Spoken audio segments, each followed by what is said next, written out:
my parents weren't like, they would talk about sex, but it wasn't like they ever had the birds and the bees. My freaking mom told me to talk. She's like, your grandfather will talk to you about sex. And my grandfather was an insane gun nut libertarian Orange County Jew. The most fun grandpa you could ever have in your life. Sounds fucking but you're not going to awesome. get good sex education out of him.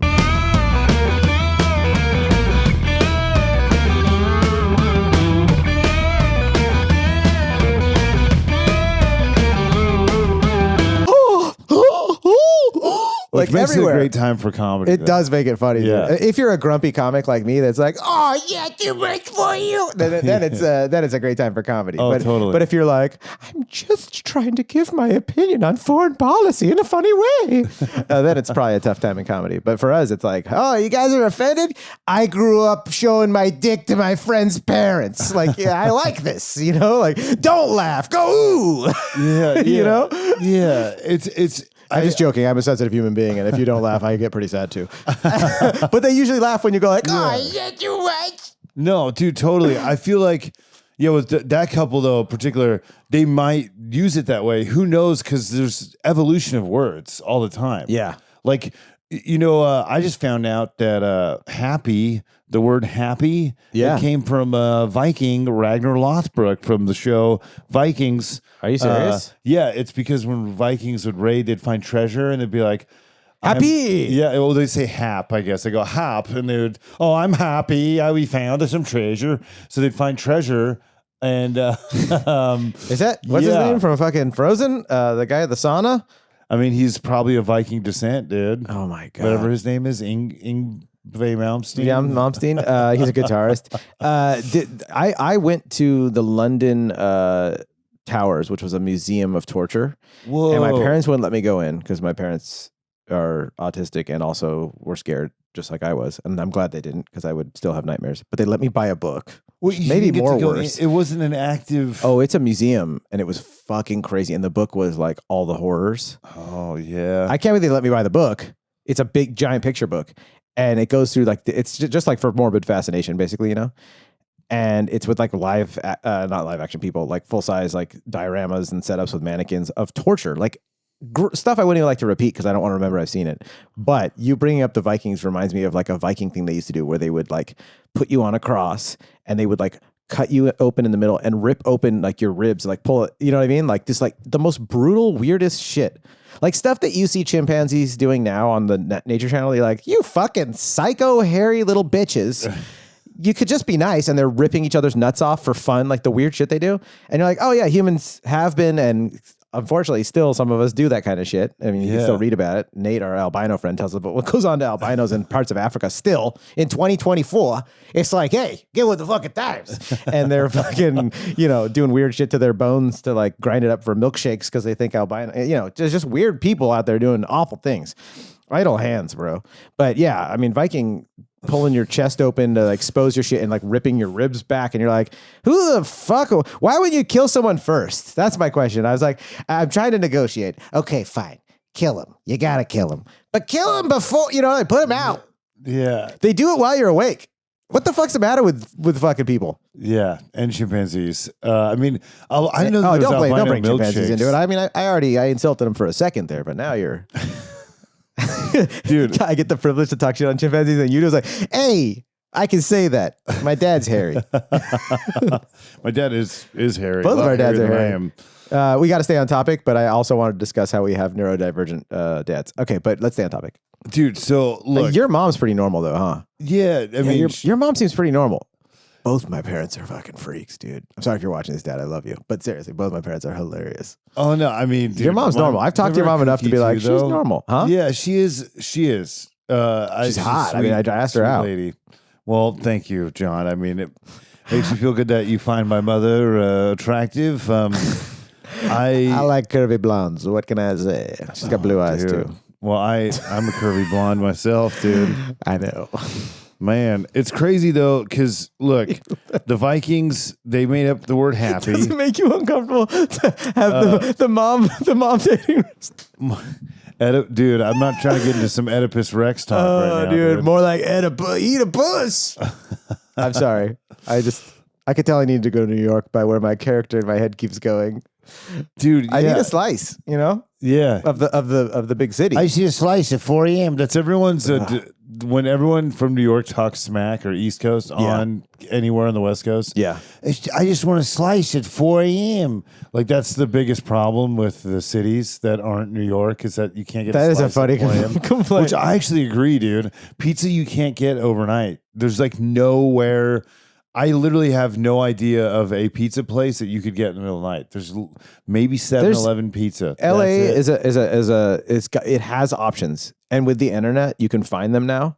But it traditionally has been a real pain in the butt to find like good food late at night. There used to be a place called Sushi Cafe right by the Beverly Center that was actually good sushi that was open till like 10 or 11, and that was a miracle. Wow. That you could like, I mean, I'm in my 40s now, so I don't eat at that time because that's just heartburn city, right? But when you're younger and you're just trying, or if you're a drinker or you're a comic at a club and you need a slice at 4. Yeah, it's great that you could do that in New York. But what were we talking about? What was our topic? Our topic was about slices of pizza in New York. Okay. Yeah, well, we're talking about just vocabulary now and how things change and evolve, like how words can kind of have different meaning over time. Yeah. Like, and there's a lot of that, dude. There's a lot of stuff that means the exact opposite, or it was like being ironic. Oh, yeah. The gay used to mean happy. Yes. And now it means like, that guy's being really annoying right now. Oh, no, now does it mean sexual again? Or gay is back to being like a thing you can say. Like you can tell your parents, like, oh, you're gay. Yeah, it's back. That's one of my jokes. I didn't mean to say it. I don't know why I popped out. Why am I paneling on my own podcast? But you can tell someone like, dude, that's kind of gay. And you're not being homophobic, right? Well, see, that's why based might not mean like 4chan right wing. It could just mean like, because people now have, like, people kind of lighten up and it's like a pendulum always swinging. And so some things just take on different meanings. Yeah. So it's like, and people kind of like, they'll weaponize something, it's like it's shitting on the original meaning. Oh, yeah. So is it just the context and the way you say it, like the sarcasm, or is it even just straight, like just deadpan explaining something and someone's like, oh, that's what he meant? It's like, that's not what he meant. I wish I had more examples on the tip of me noggin for this subject because you came on the podcast. Make an example up.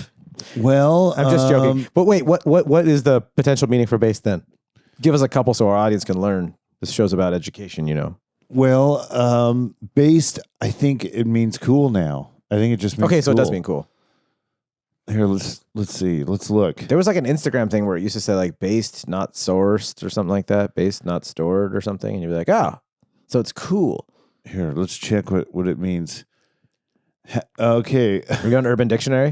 Is that like Wikipedia though, where anybody could update it? And you're like, well, how do we know if there's no authority telling us what's, you know?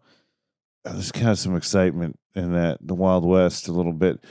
Urban Dictionary did not recognize based. Oh, wait, hold on. A word. Welcome to the Road Dogs podcast, where Robert will scroll his phone in front of you. Okay, that's somebody's fetish, right? Based means to be new, be unique, be your own self. It is a slang word popularized by the rapper Lil B and used across the social media spaces and offline. That's beautiful. Be unique, be yourself. Look at this guy's hat. Of course, this guy's so based. That's what he told the cop. Based originally meaning to be yourself and not care about how others view you. I'm pretty sure that's what they meant. That's cool then. Folks. So it's about having the guts to be self-authoritative human being that doesn't follow the stuff that they don't feel like following. That is what it means. Being yourself, not caring about others. Yeah. Wow. Okay. That's cool. And you tried to say it was like a Confederate slogan? I thought it was. I thought it was a little bit associated with that. I thought you were based. Now I just know you're basic. Using political, conservative. Ben Shapiro is based. Wait, what? So it is confusing. But that's just lingo. You can't say like one side can use another side. Ben Shapiro they're saying he's based. Yes, he's just himself. I mean, Ben Shapiro's just like a captivating autistic guy. Yeah, I feel like one of those old ladies that smoke weed on YouTube. You know, it's like grandmas smoke weed for the first time. Those go viral. Like millennials figure out terminology. Yeah, wow, we're already at that fucking point in our lives where we're figuring out what the lingo is, which is fine, which is fire. I think it's actually nice to be past the point of always being locked into the culture, because that's like a unhealthy thing if you go to the grave like that. Like when they're like, you're out of touch, it's like, what are you in touch with? Like, you're not in touch with reality, you're in touch with culture. That's a completely different thing. So like, It's cool. That's It's true. cooler, at least from an individual, someone who's more based. Yeah. Like you, my friend. Oh, man. Well, high compliment. That's right. A high compliment, my friend. L'chaim. Cheers. No, I think it's like at some point it's like how locked in do you want to be with what's cool? Do you remember the Nirvana thing? I'd rather be dead than cool. I remember when the internet was new, there was like one of those photos that, when there's only like 500 photos on the internet and people were sending cool stuff around. There was a chick that had a tattoo on her like hips that said I'd rather be dead than cool. And I was like, that's so fucking rad. Because it was just like, she's a Nirvana fan. So already I want to fist bump through the computer. Like, hell yeah. Yeah. And then that's such a cool, like, being cool as far as culture is concerned is like, it can be good when things are good. Well, nothing is cool for forever. Like, Is that from a band? No, but that sounds like a band copyright that as well. That sounds like it'd be like an Aussie, like, Yeah. nothing is cool forever. And it had like an echo on it with like a guitar in the background. Sharon, wipe my ass. No, he's from New Jersey too. Ozzy. Oh, it's like God. an Ozzy impersonator from New Jersey. Do you remember when like your respect for Ozzy as the metal king like just turned because of that show? You're like, why is he like, he's like complaining his wife won't clean up the dog shit, and so he's like, I guess I'll have to go do it. It's like, that's the guy who sings Crazy Train? Like, what? He's like, David said, clean up after the dog. And he's just picking up little poopsies. And you're like, Oh, dude. That's when I lost my innocence. You see? That did change everything. It changed everything. In a good way, though. Yeah. In a good way. Even Ozzy cleans up when his wife's not around and he's scared of what she'll do if he doesn't. That's why I do it too, right, babe? Dude, well, I mean, look, Ozzy is amazing that he's alive, but since the assassination attempt that we were talking about earlier on Trump, like 10 celebrities have died. We're talking about that. They get brushed under the rug. It is crazy how many people have died in the last week. Yeah. Ozzy's alive though, right? Ozzy's alive, but they keep saying that his health is. I think he has Parkinson's, which my bubby had that, so it's not fun. So No. yeah, I mean, he's got the money to like get the Magic Johnson treatment, but it doesn't mean it's going to save you. Yeah. You know what I mean? Like look at the Rockefellers, they still die, right? They own like everything. No. Right? I mean, they might be frozen somewhere or something. Yeah, I mean, what did Dave Chappelle used to say? Like, they're hanging out on Tupac Island or whatever. Like, yeah, they might just be like fake news, but yeah, it gets you eventually, even if you're rich like Ozzy. He's probably worth what? The same as Seinfeld or Larry David, probably like half a billion. Yeah, and what, to live to 86, instead of 85? Like, it's kind of like you're kind of at the end anyways. It's sort of, whoa, just call it a day. Go. And I'm praying for solutions, dog. This is 2024. We might, in like 10 years, they might have some dope solutions for us for being old. That's true. Like, my hope is that it is nothing like it has been for like our parents and before. We already like think about how normal it is for people to be like healthy and work out and eat right now. That was like just like it was common in the old days when only meat, cheese, and bread was available, right? Right. Yeah. Those old pictures of like the people on the beach, and you're like 1965, no one's fat on the beach, and you're like, oh, they just ate smaller portions, had other shit to do, they didn't spend all their money on food. And then we went through a period of like, what do they call that? Not absurdity. Well, definitely absurdity, but abundance, where people like, there's too much macaroni and cheese. Look at you fuckers. Yeah. And then now we're back to like, like it's obvious. Like you can just like, if you're interested in being healthy, you can read about it, and people are getting healthier that way. So I think there's a good chance by the time we're old, it'll be like in Back to the Future 2, like I'll be able to float around upside down and have my back cracked. No, I mean, hey, if I was 85 and I heard that the pill was coming next year to live longer, I'd try to hold out, and that's what's happening now. You could see people are living longer. I mean, dude, we would, it's funny that we joke about the, feeling old or out of touch with culture. But if you were like our age back in the day, I mean, I think Merlin was 35 and all those pictures. It is wild, dude, interacting with people because I don't know at what age you truly, I think when you really like look old and feel old, that's when it happens. But like right now, I still forget that I'm not 20 years old. Like I talk to people and I'll be like, have a youthful sort of ADHD energy that will keep us young. We're immature idiots. No, it really does keep you young, dude. I do. Having that energy. Oh, for sure. Yeah. I know people that are our age that I thought were like 20 years older than me, and they're the same age as me, but they're just very much like, investments. And you're like, all right. Mr. Boring Pants. Did you watch C-SPAN this morning? Like, what, like, They were boring but fans. those guys They were, don't watch C-SPAN. Those guys. They watch like fucking Grant Cardone, like Dave inspirational videos. Yeah, Dave. That's fucking funny, dude. But yeah, so definitely the age situation for us. I'm praying. Well, dude, Dick Van Dyke is 100, but Bob Newhart lived till pretty long. Dude, Newhart, dude. So he was amazing in so many things, but for me, the fact that he still came back and rocked Elf yes, was dude. so cool. Uh-huh. I remember when it was on, I was like, wait, what the fuck? Like, it was so cool. There's a couple old people in Elf that are amazing. Well, yeah, I mean, James, even at that point, James Caan was like... James Caan, yeah. Who also passed away. Yeah. Rip. Yeah, God. Dude. I mean, some of the greats, dude. I mean, Bob Newhart is pretty incredible. And you see how much, it's crazy because the influence that he had on comedy isn't talked about as much as some of the other guys, but he was totally like one of the biggest comedians of all time. Yeah. With voice acting and all of it. Within the comedy world, but like people don't know, like, dude, I think did James L. Brooks work on his show? I think maybe. Well, dude, James L. Brooks to me, I'm more of a James Mel Brooks kind of guy. Dude, James Mel Brooks too.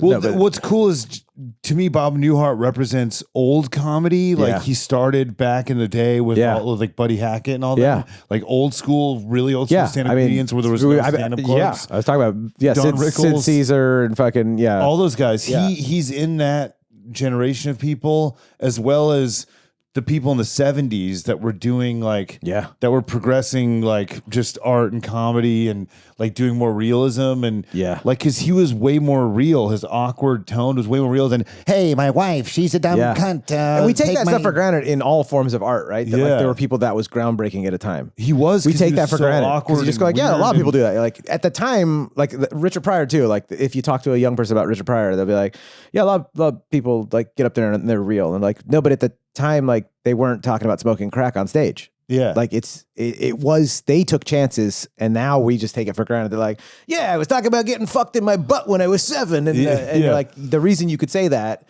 is because someone else did that. Lenny Bruce and Richard Pryor and all those guys. Yeah, George Carlin decided to stop being a little bitch. Yeah, dude. He became the based man that he was meant to be, right? Did I use based right? Hippy dippy weatherman. He did it. He hippy dipped that whole thing and just was himself. Yep. And I mean, hey, it comes to full circle with the bass thing, dude. So I brought some. Wait, how long did Bob Newhart live? How old was he? Because a lot of these, a lot of entertainer dudes like that from that era live really long. I'm not sure what they did that was so smart that makes them live long. But what did he do? Well, he was born in 29 and died in 2024. Okay, that's more math than I like to do. How old is he? That's 97 years, I think. He was born in 1920s. 1929. Yeah. Yeah. So then we just subtract what are we at? 4? We subtract 6 from 100. Yeah. So 94.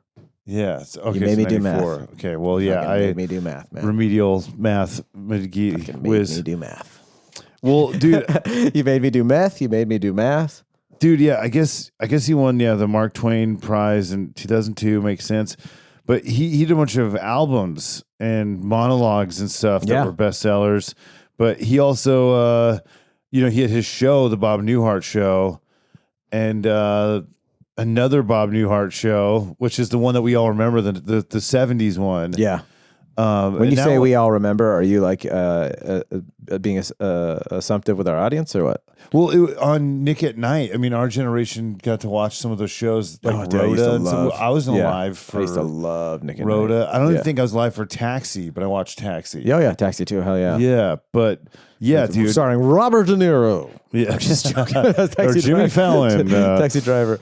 Yeah, dude. But yeah, so he. But what's crazy about that is he had all that legendary comedy, the Johnny Carson appearances, the albums, the television shows, and to me, he was way more realistic and just his tone. And I love Bob Newhart. But what's badass is all the cool. I mean, that shows someone that really, when they can kind of sustain a career and do interesting things that have it's awesome when someone like that ends up in Rescuers Down Under. He was in The Rescuers and Rescuers Down Under. He was one of the voices of the main character. Well, he was a big voice actor. Yeah, so he did all that stuff because he had such an amazing voice. He was really good at being like a wise but unique, cute, like kind of nasally but still gravelly. You notice about Pixar? Pixar reminds me of old Disney, where it was never about getting the biggest stars to be the voices. It was about who was the best for the role. It was that. like, Yeah. And I think like you think about Patton Oswalt and Ratatouille. He's perfect. Oh Patton my Oswalt God, was he's so perfect in that. megastar at the time. You know, I would have a tattoo of Remy on my chest if I was Patton Oswalt, like a big one. Yeah, I'd be so proud of the David coolest Spade. fucking thing. David Spade was great in Emperor's New Groove. I didn't He even was a remember voice that. in Yeah, that. But Bob You had Newhart me- and Rescuers, I forgot. I'm like, dude, hell yeah. But then also, dude, Elf he's so good. he's great in Elf. Yeah. He's so funny and cute next to Will Ferrell and like just yeah. I mean, But the Simpsons cameo is the best, dude. When he speaks at Krusty's funeral, I shared that because it's one of the funniest moments in the Simpsons. Oh, I don't even remember that. You're so much better at Simpsons than I am. So he speaks at Krusty's funeral. Yeah, and it's so but funny. he plays himself. They're Yeah, like, well, come it's to the Troy stage. McClure, Phil Hartman's like, Hollywood guy character, and Bob Newhart's waiting for another funeral, and he's like, he's like, now we're gonna shove another celebrity to speak about someone they probably didn't know, whatever. And he's like, kind of bewildered, like he's caught off guard, which is perfect for awkward Bob Newhart. Yeah, he's like, so Krusty was a clown on television for many years. Oh, dude, I would have to look that up. Like most of us, we didn't really watch the show. Okay. Oh, it's so funny, dude. Oh, that's great. It's just so great. But rip Bob Newhart, dude. Rip Bob Newhart. Rip to one of the OGs, man. Can I also say rip to Richard Lewis? Oh, yeah, I Richard just Lewis. finished the last season of Curb. Oh, yeah, and it's Richard done. Lewis, it's done. Yeah. It's done. And it needed to be done. Like it was at a point where like they were getting. It's like it's kind of how the Simpsons are now, where you're like, okay, like you're breaking your own rules, dude. Yeah. You know, Well, they've done that a few times. Curb started doing this thing where they like, I think it was like season 9, maybe it was 10. Where they were so great for most of Curb, where they would just use like celebrities and they'd play themselves. And all of a sudden, speaking of Patton Oswalt, they freaking put in these actors that are huge. And then they're playing characters, and you're like, this isn't Curb. Curb doesn't do that. Patton Oswalt will be a Patton Oswalt. You can still have the same story, but it's just Patton Oswalt at a party running into Larry David. Right? Vince Vaughn's in it, like for the last 2 or 3 seasons. He's not playing Vince Vaughn. It's like all the stuff that the character that Vince Vaughn's character does in Curb could have just been Vince. It was very weird. So it was time for Curb to end. JB Smoove, by the way, he got more famous from Curb. It was cool that he played a character that he didn't play JV Smoove. Right. Now, if he was on Curb, he'd need to play JV Smoove because now he's pretty fucking famous. Dude, I get what you're saying though. In shows, they get to that point where they start kind of breaking their own rules, and sometimes that's fun because you're like, oh man, they've done it. So now they can start doing fun stuff. But yeah, Adventure Time did it right. Yeah, but they just got weirder. Yeah, there's but Curb broke rules that you're like, all right, guys. Well, the Simpsons used to do that with Treehouse of Horror, where they could just do whatever. Yeah, and it was kind of like their escape. They could do that for Halloween. Yeah, but that's when things started really changing for me with the Simpsons. There's an episode where like Homer gets he breaks his back. No. I forget what it is, but they go to the origin of why Homer is like the way he is. Yeah. Why he's dumb. It's like a crayon got lodged in his brain, and it was randomly in like season 13 where you're like, huh? Like we've done all this amazing. Yeah. Like we know Homer Simpson. Why are we? Yeah. And then you're like, okay. Well, they have so many scripts and so many episodes they've done that they can't even like probably keep up with like having a script supervisor to be like, oh yeah, I'm sorry, I missed that. Yeah, or they're just like, we don't even have time. It doesn't matter. We just need content. And that's what everyone's doing in Hollywood nowadays. We just need more content. Just put it out. Yeah. Well, they used to break the rules all the time, but the show was so funny and snappy that you didn't think about it. Yeah. I didn't mean to like rag on The Simpsons. I know you're a Simpsons no. dude. I love The Simpsons growing up too. I'm not trying to diss them. And South Park's doing, their 50th season or whatever. So yeah, well, South Park kept up the quality. They really did. South Park. Yeah. But Trey Parker and Matt Stone, there are anomalies. Yeah. There's like a few of them in the world at any given time, right? So, but getting back to Curb, Richard Lewis is on the last season. Fucking hilarious. You can tell, because I watched both of my grandparents wither away. You can tell when they're like about to die, when you look like a mummy kind of, and your muscles start to atrophy and you can't retain no fat in your skin. He looks like he's dead in just about every shot of him. Yeah. He's still fucking hilarious in it. Like every word that comes out of his mouth, you're like, fucking Richard Lewis is the star of this episode. Every fucking one of them. So I know you didn't do any research on him because that wasn't in the list that we talked about of the celebrities that just died. But I just wanted to bring it up because I fucking like oh, dude, like Men in Tights with him and Dave Chappelle. I mean, yeah, you could go back even farther, but like the crescendo of his comedy stuff, even though like he was another dude that I felt like was bringing comedy, progressing kind of comedy. You know, yeah. Like his, were you a stand-up fan of his? Like, I didn't know a lot of his stand-up. I knew him because he was super famous when I was a kid. And then when he was on Curb, like, it just made perfect sense. Yeah. And that was, 20 years ago, so I was kind of a kid watching that. But to me, his crescendo of his comedy career was Curb, ironically, even though they're playing themselves as, like, burnout, like, old guys that are already rich. He was still so fucking amazing, Curb. So last season of it, they had him in tons of the episode. Absolutely kills it. And Richard Lewis. All right, go on. Yeah, thanks for letting me do that. Rip Torn, too. Rip Torn's still alive? Isn't he? I don't know. Probably not. Fuck, I love Rip Torn. I was listening to one of those YouTube documentaries while I was working, and it was about Willie Nelson. And apparently, like, there's like a old story that some other band dude was like visiting them and hanging out with like in the green room, and it was like Willie Nelson and Rip Torn, and they were just like incredibly stoned. And I was like, dude, Rip Torn used to fucking hang out with Willie. Like, I love him even more. Like, I love him from Defending Your Life, the Albert Brooks Meryl Streep movie. That's fucking amazing. But yeah, anyways, go on. Sorry, I can ramble. I can go on some tangents, as you know. I think he chased him with a hammer one time too. Rip Torn. He chased who? On a set. Chased like, with a hit hammer. someone over the head with a hammer. Wow. He was pretty wild. You're gonna ruin my fucking love for Rip Torn. Well, Hoyt Axton never hurt anyone when they were filming Gremlins, so I got a couple country singers I can still look up to. Willie Nelson's still well known for being a good guy. He's horny and friendly.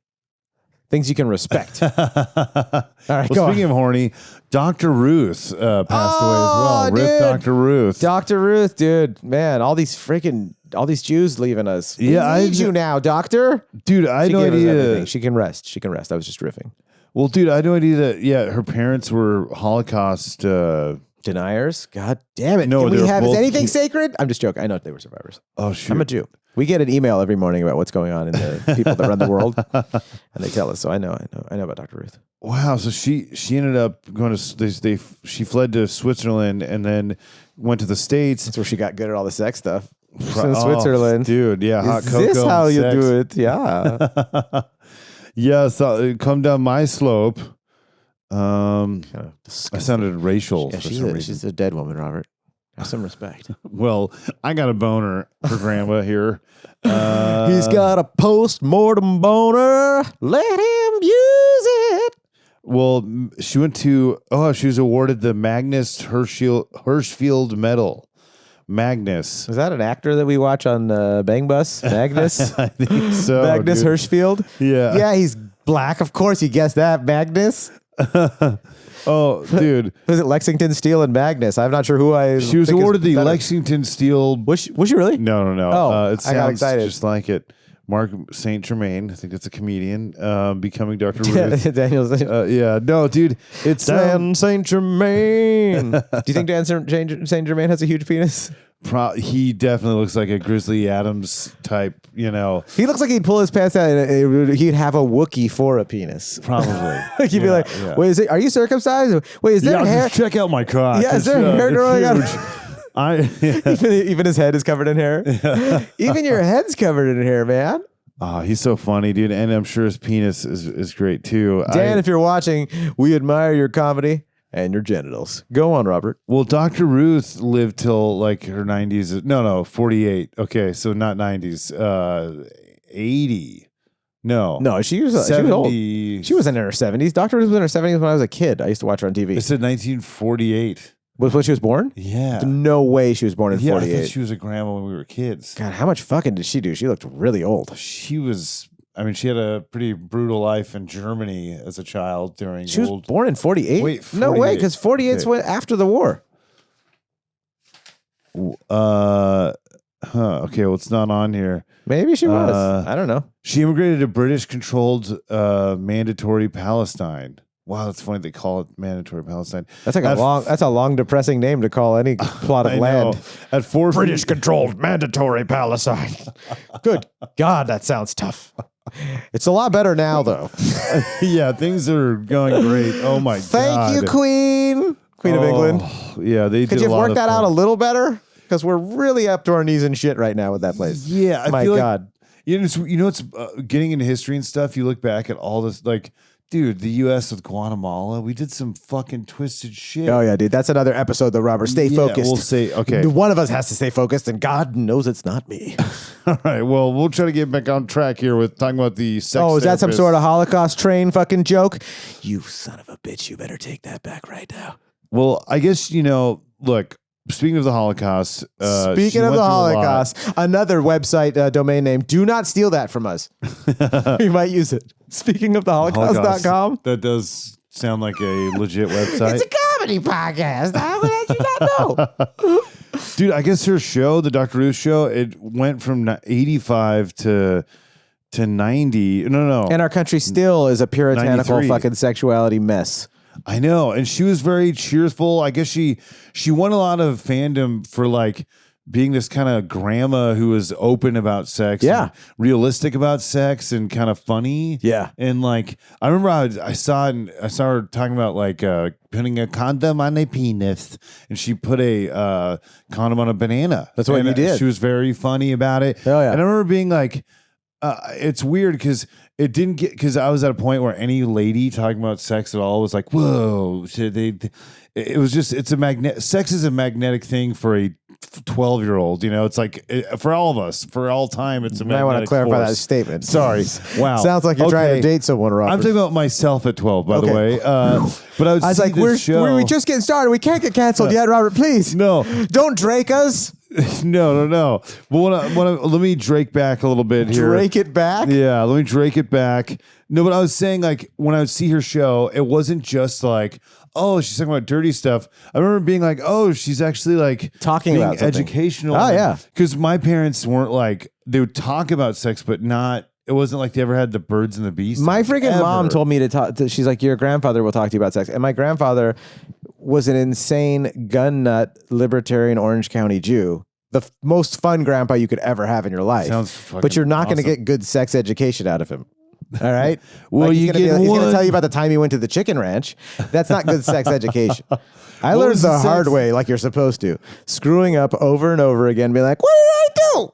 What did I say?" I just want to get a slice of Yeah. ass at 4 a.m. And then slowly getting comfortable with yourself and becoming more based.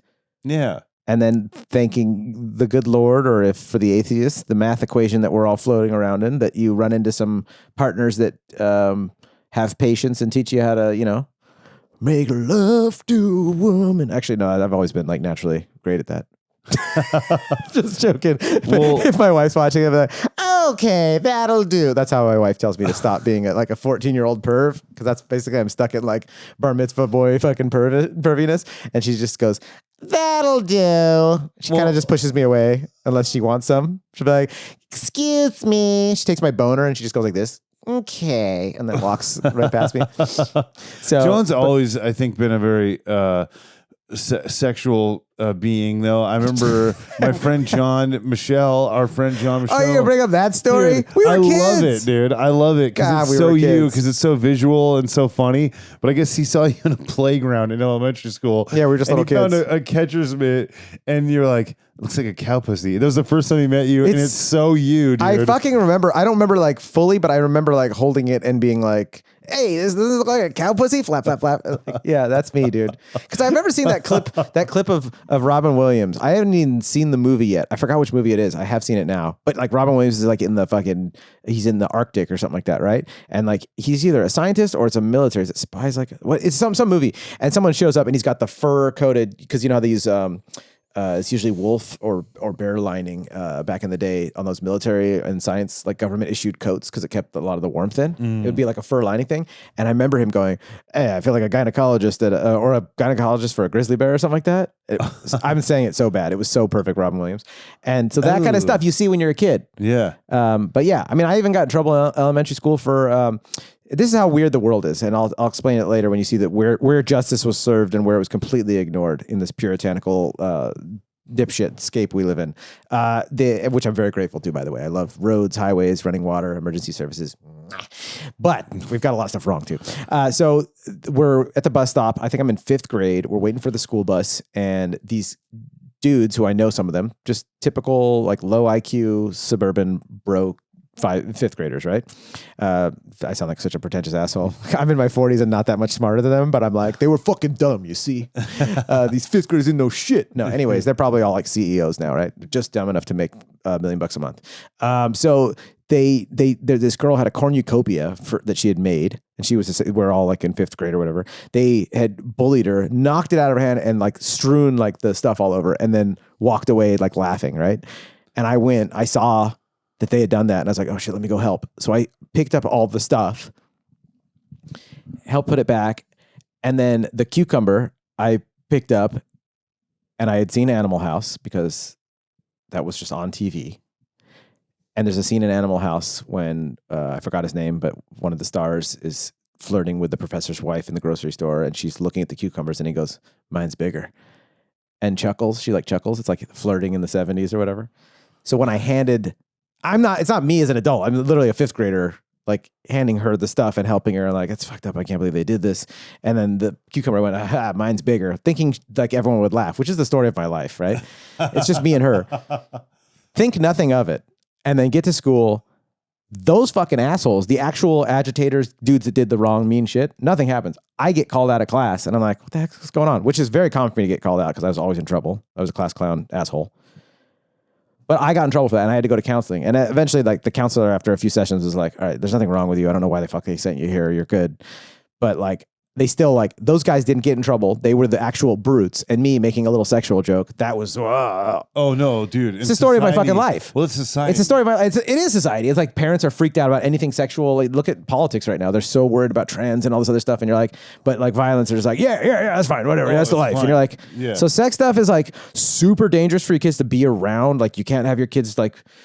be around like a couple of gay dudes. Their ass when they mouth off is all right. But I love it if my son plays video games where they're just fucking ripping each other's heads off and shooting missiles, and you're like, that's okay, but like that, what the fuck is the matter with you people? And by you people, I just mean all of society. We're you know, yeah, we're just God's children. We're just trying to figure it out. Well, you always hear about in the UK, you can have like UKs on television in the afternoon. Yeah, but like in America, they would never have that. But yeah, you could have like. We have the internet, so I have titties on the television anytime I want. Well, now it's like silly because who is it really censoring? Like, because now kids just have like violent TikTok at the tip. Like, oh, dude. Yeah. It's insane. Like now there's no, I mean. All right, we're getting off track. But yeah, right. No. I'm sorry. That was my fault too. I was driving the bus that I decided to take those non-all-terrain tires onto the trail. So let's get back to where we were. But I think it does all come into play with Dr. Ruth. We're talking about Dr. Ruth. That's right. The sexual healing is good. There we go. Yeah, rip Dr. Ruth. Rip Dr. Ruth, dude. She was a good one, dude. She gave us a lot. Like, we got to let her go and be at peace. Yeah. Unless she's already been reincarnated into a much more pain in the ass position. But right now, she's possibly at peace. Well, rip to Mrs. Dr. Rip Ruth. Torn.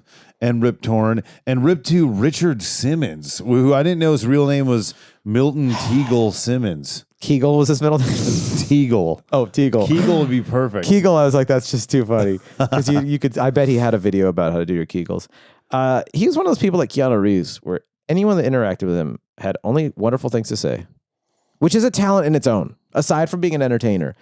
The fact that some of these motherfuckers, in the most exhausted ways that entertainers live and travel, even though it's in luxury sometimes, it's still exhausting, right? Yeah. They can pull it together and be nice, because not everyone can do that. I mean, we all know entertainers personally, and ones that we've ran into when we were younger.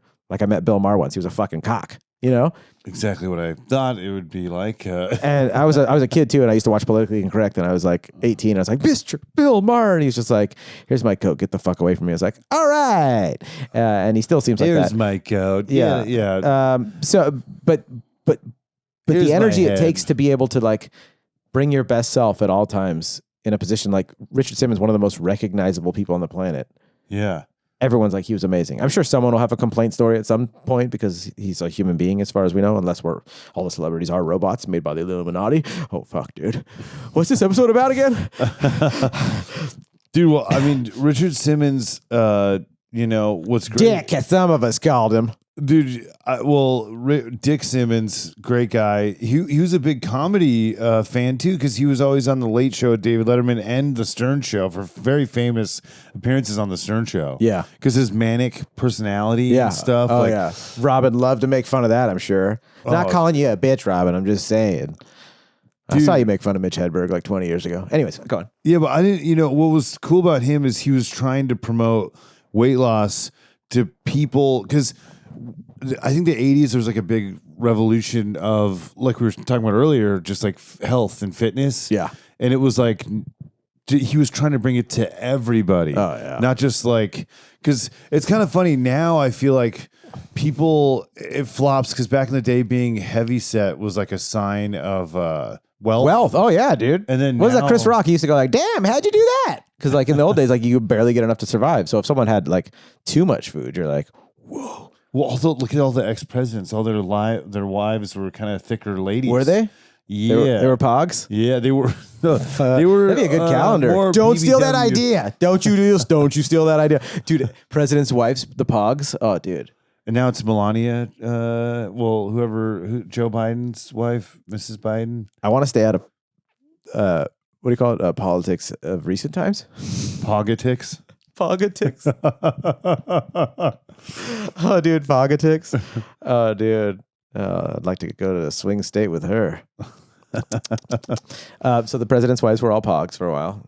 Yeah. Now what is it? Now they like just women yeah, have a zero body fat percentage. A lot of veiny arms. Yeah, I mean, Michelle Obama was all about health. Yeah, you're a little healthier these days. But Michelle Obama wasn't like, she actually seems like, I don't remember. She seems like she was probably like a very normal health. Like she wasn't overly thin and she was curvy. Yeah, dude, I'm sure Barack, he likes a big old tuchus. Well, the whole thing. I know I have something in common with that president. Squishy tushy lover. Mr. Obama, you and me. All right. I love that. I don't like the drone attacks, but we both like to bite big cheeks, don't we? Well, people think that she had a dong, actually. They call her Big Mike. Is this a conspiracy podcast? We'll probably get a lot more views. Yeah, we need to lean into that, boy. We need to be based. Both Kurt and Tripoli are like, yeah, she had a cock. What are you guys, idiots? Like, huh? You don't know this?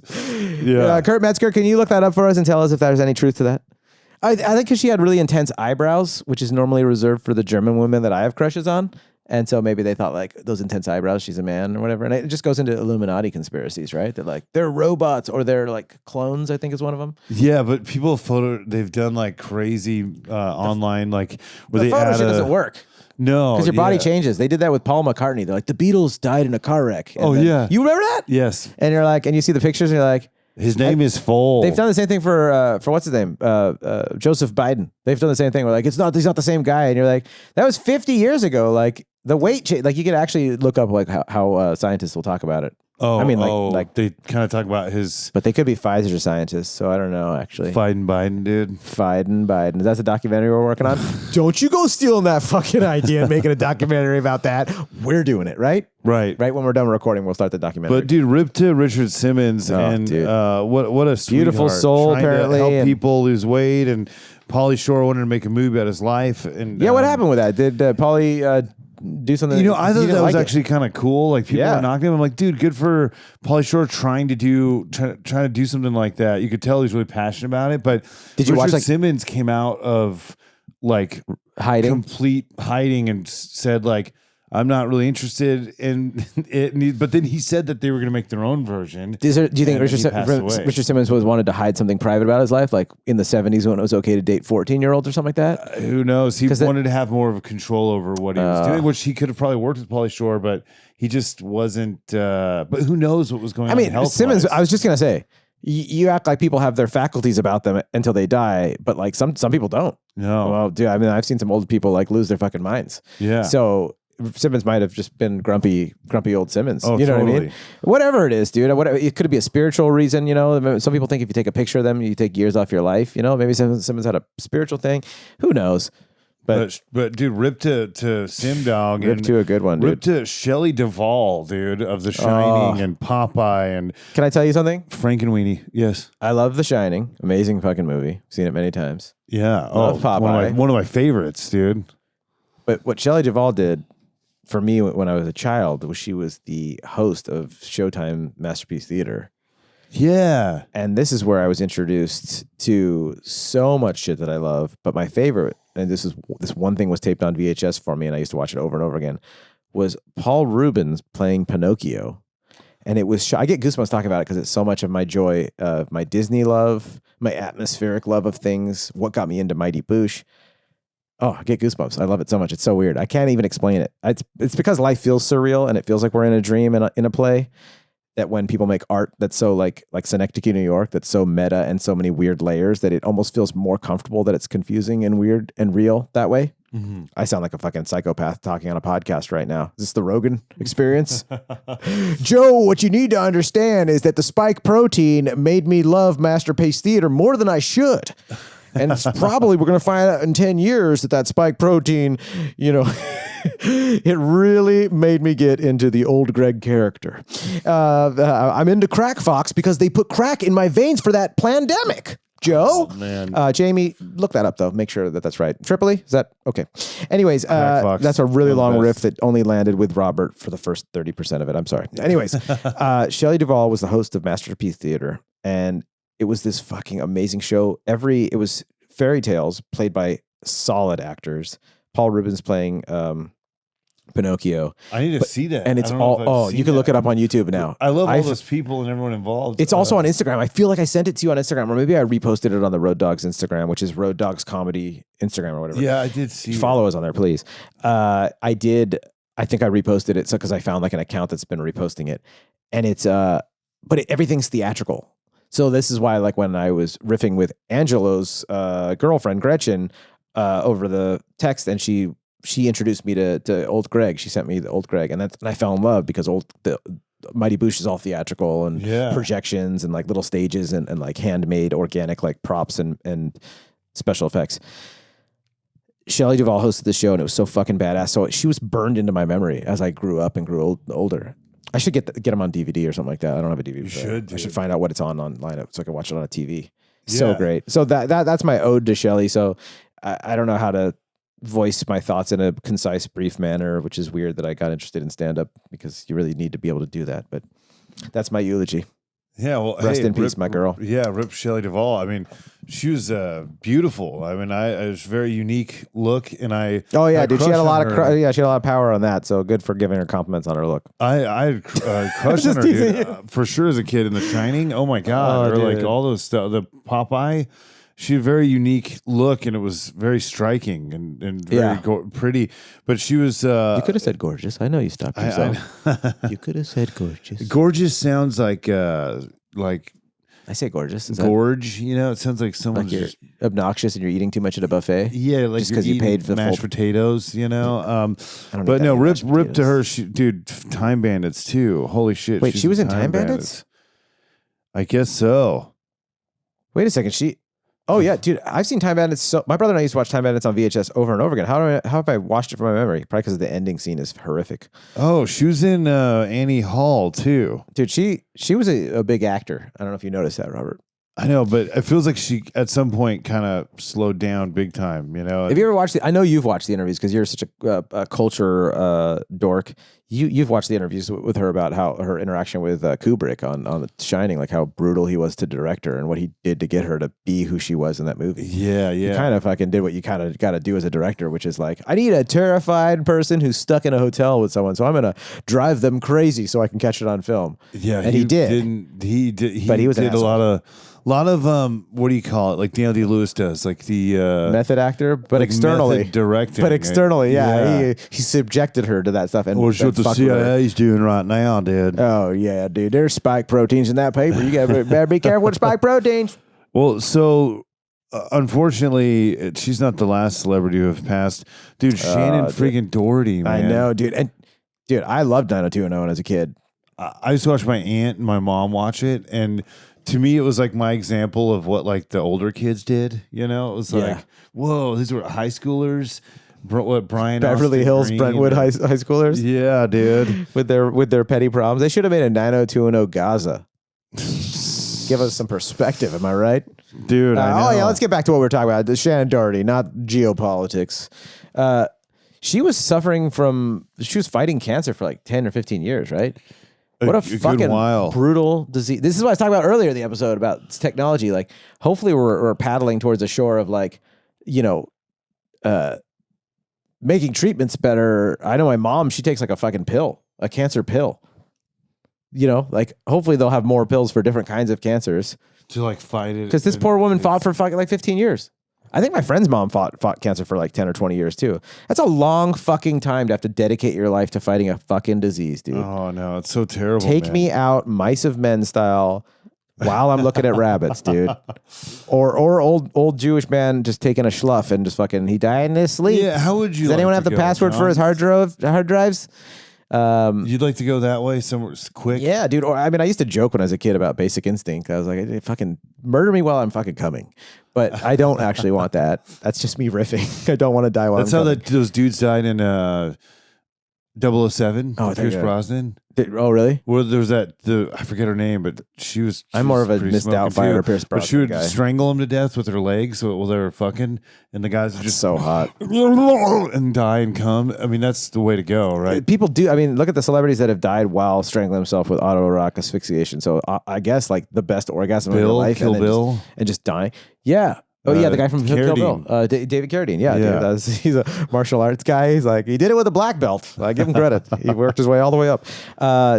Dude, yeah, Rip to Shannon Doherty. She was in Secret of Nim, by the way, so animated The cartoon? voice. Oh, yeah, dude. And of course, Charmed, Mallrats, dude, Kevin Smith classic. God, it's one of my favorite fucking movies of all time. Mallrats.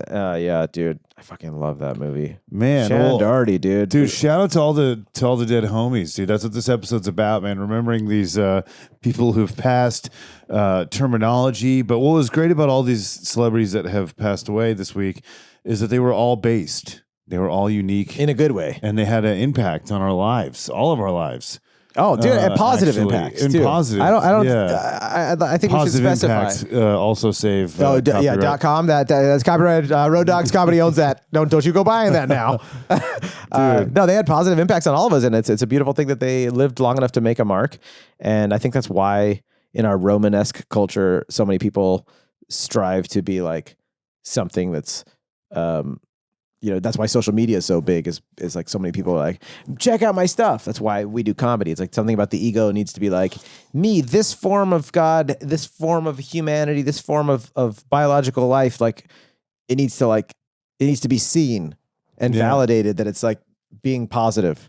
Maybe it's just an OCD thing that we have built into us as humans. I don't know. No, I got real excited there. No, cut you stay off. excited, dude. But I just wanted to say that this is actually a very positive way to talk about death and life on this episode. Yeah. Because it's been a heavy week, but I think like we've given we've shed a positive light on life and death.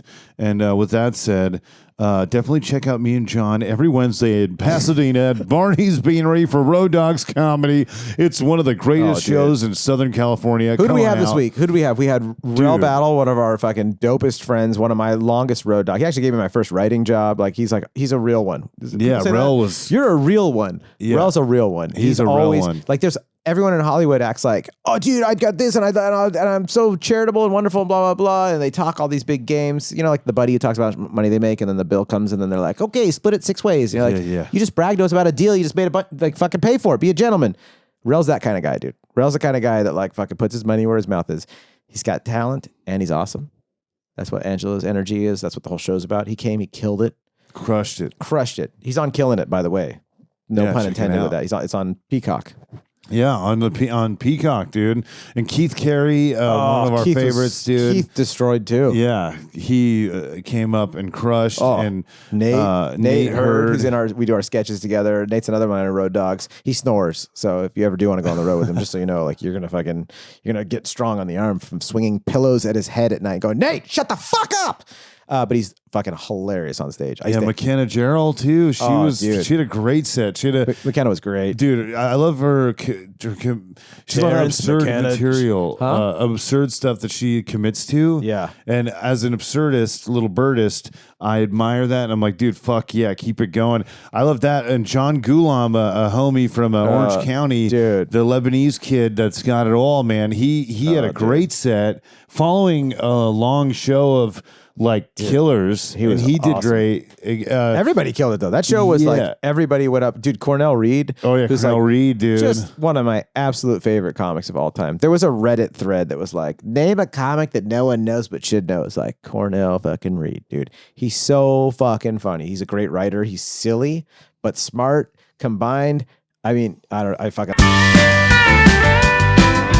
We just want to thank our sponsor, D, at A Piece That Remains. Do you have a loved one that's ever passed away? Unfortunately, just like the Flaming Lips song, we're all dealing with it at some point or another, whether it's an animal, the reason we do this podcast, one of our best friends killed in a car accident, or just an old grandma that just slowly turns into one of the scenes from Indiana Jones because they touched the Ark of the Covenant. You want to remember them with something. You didn't need to do that, man. I wanted to drive it home. This is serious, Robert. This is about life and death, bro.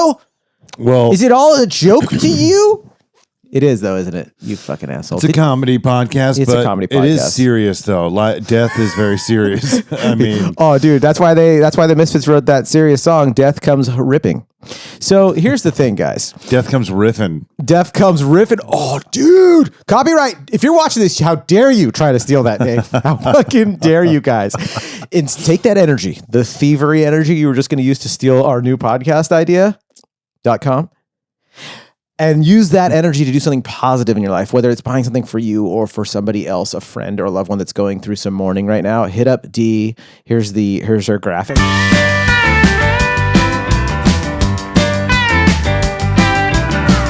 She takes the ashes of your loved ones and she puts them into art, and it's beautiful. So if you ever read that funny thing about how Mick Jagger, or that sentimental funny thing, how Mick Jagger did a fucking was it Mick Jagger did a rail of his dad, or was it Keith Richards or Keith Morris was it Keith Morris from Black Flag?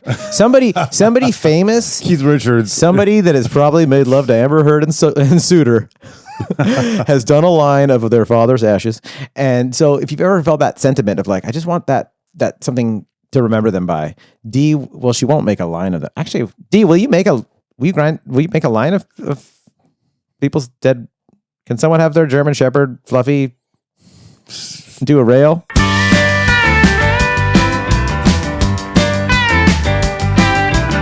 Hit up D at A Piece That Remains. Her theme song is done by Metallica, which you're going to love.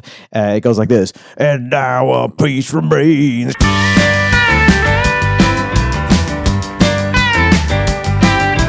Come out at 8:30 doors open at 8:30 on Wednesday nights at Barney's Beanery in Pasadena. It's a freaking awesome venue. It's the belly room on the balcony is what I've been calling it. It's up in the back corner. It's outdoors, but it's enclosed on the. I'm really doing a bad job of describing it. It's outdoor, but it's indoor. Dude, I love it. Christian Senrod, who also had a great set, made a joke about it looks like a 90s sitcom set, which it does because it's homey, dude. You feel like you want to chill there, and the energy's there. We're having a blast, dude. Come out and join us. Come join us, dude. By the way, Christian's show, dude, I just did it last night in Long Beach. Holy shit, it was so fucking fun. It's at a tiki bar. Dude, I don't think I've been to tiki bars before, but speaking of atmospheric and feeling like you're at Disneyland and like escaping the ridiculous of the rigid world for like the trippy world, so cool. And the place was delicious. I think it was called like Bamboo Cafe or something. It's in Long Beach, dude. But yeah, like it's a different night of the week than our show. So if they go to it, they won't miss our show. Oh, dude. But yeah, Christian Senrod, check him out on Instagram. Follow him too. But come out to Barney's Wednesdays 8:30. We'd love to see you. Subscribe to this channel. Send it to your friends and. Yeah, and we'll see you guys very soon. And y'all are very based in our eyes. Oh, dude, you know what I wanted to talk about?